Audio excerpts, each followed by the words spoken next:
We're here because free speech is under attack. We're here because people are being convinced that socialism works. We're here because people are being judged guilty until proven innocent. We are fighting back with facts. This is not a safe zone, so buckle up, Buttercup. This is the raw, naked truth.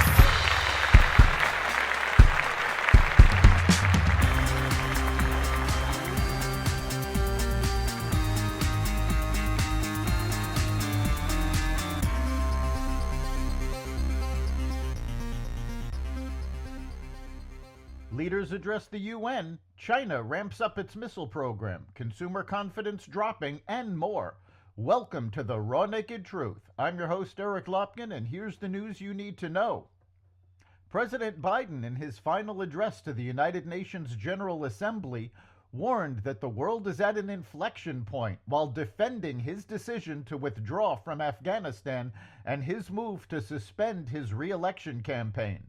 Biden delivered his fourth and final speech to the Assembly as President of the United States on Tuesday, addressing leaders and representatives from 134 countries around the globe.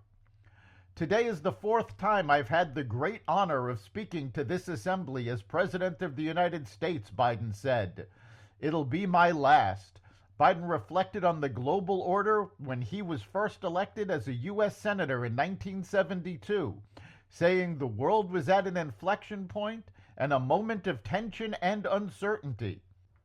Also addressing the General Assembly, Iranian President Masoud Pezeshkian claimed to be the one playing peacemaker in the Middle East and, in a juxtaposition, accused Israel of supporting terrorism. He called on the United Nations to examine modern history and said Iran has never initiated a war. It has only defended itself heroically against external aggression, causing the aggressors to regret their actions. He added that Iran does not occupy territory or exploit resources for other countries. It has repeatedly offered various proposals to its neighbors aimed at establishing lasting peace and stability, he said.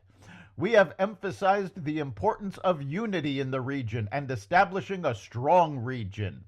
Iran's idea of a strong region is having it in charge. Iran is one of the largest state sponsors of terrorism in the world and continually subjugates its own people. An Israeli airstrike in Beirut killed the top Hezbollah commander, Israel Defense Forces confirmed on Tuesday, one day after hammering hundreds of Hezbollah targets in Lebanon. The strike killed Ibrahim Mohammed Kabisi, commander of Hezbollah's Missiles and Rockets Force, along with other Hezbollah commanders, the IDF said. Israel has now conducted 5 targeted airstrikes in Lebanon's capital of Beirut since the start of the Israel-Hamas war. 3 of those targeted airstrikes have come in the last 5 days. On Friday, IDF officials said another airstrike in Beirut killed Ibrahim Akil, who headed Hezbollah's operations and was commander of its Radwan force. China said it test-fired an intercontinental ballistic missile on Wednesday, a rare public acknowledgement that is likely to increase tensions with its neighbors. The ICBM, which was carrying a dummy warhead, fell into expected sea areas in the Pacific Ocean, according to China's defense ministry. They did not specify the exact location.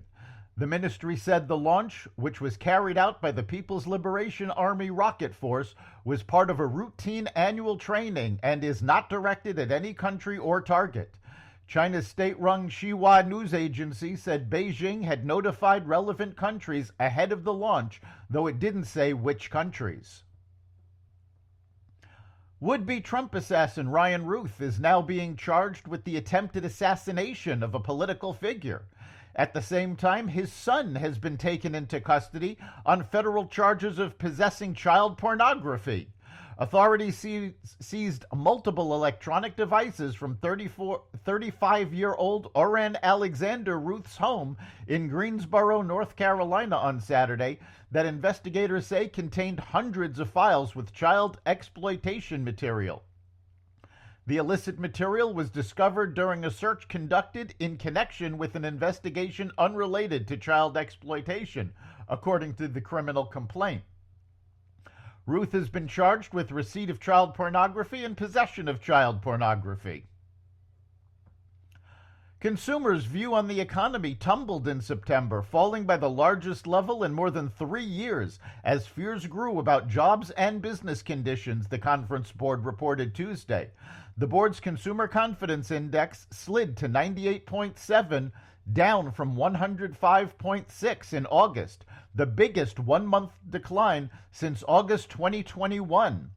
The Dow Jones Consensus forecast was for a reading of 104.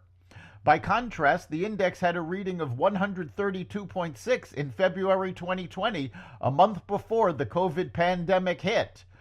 Each of the 5 components the organization samples fared worse on the month, with the biggest fall coming among those aged 35 to 54 and earning less than $50,000. NFL legend Brett Favre announced on Tuesday that he has been diagnosed with Parkinson's disease. The Hall of Famer delivered the news at his congressional hearing on federal welfare reform. Sadly, I also lost an investment in a company that I believed was developing a breakthrough concussion drug I thought would help others, the 54-year-old said. I'm sure you'll understand, while it's too late for me because I've recently been diagnosed with Parkinson's, this is also a cause dear to my heart. That's the Raw Naked Truth.